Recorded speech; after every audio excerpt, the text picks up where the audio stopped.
সোমবার সকালে রাজধানীর উত্তরখান থানা এলাকায় পুরানপাড়ার একটি বাসা থেকে রক্তাক্ত অবস্থায় উদ্ধার করা হয় হাবিবুল্লাহ বাহার কলেজের সাবেক উপাধ্যক্ষ মোহাম্মদ সাইফুর রহমান ভূঁইয়াকে। এরপর হাসপাতালে নেওয়া হলে চিকিৎসক তাকে মৃত ঘোষণা করেন। এ ঘটনায় হত্যা মামলা হলে চাঞ্চল্যকর এই হত্যার রহস্য উদ্ঘাটনে নামে পুলিশ। ফরিদপুর থেকে গ্রেফতার করা হয় নাজিম রূপা দম্পতিকে। বুধবার সকালে ডিএমপি মিডিয়া সেন্টারে সংবাদ সম্মেলনে পুলিশ জানায়, ফেব্রুয়ারির শেষের দিকে সাইফুর রহমানের সঙ্গে পরিচয় হয় রূপা ও নাজিমের।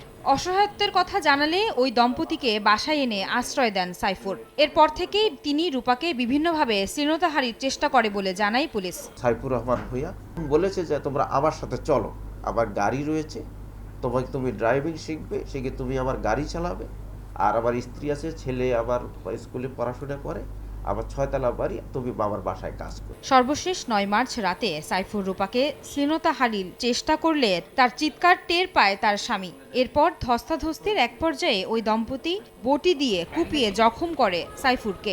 পরে বাথরুমে আটকে রেখে পালিয়ে যায় তারা। তিনজনে একসাথে শুয়েছে।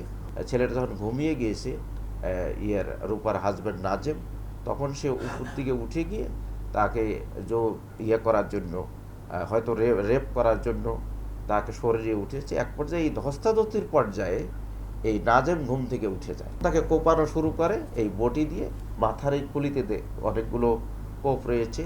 এরপর যে সে ঠেকাতে যাচ্ছিল, তার হাতের অনেকগুলো কোপ রয়েছে। হত্যাকাণ্ডের পেছনে আরও কোনো উদ্দেশ্য ছিল কিনা তা জানতে অভিযুক্তদের জিজ্ঞাসাবাদ করা হবে বলে জানিয়েছে পুলিশ। তখন কোর্ট কোনো কিছু যদি প্রিজিউম করে কনসিডারেশনে। আয়েশা সিদ্দিক, সামিয়া, সময় সংবাদ, ঢাকা।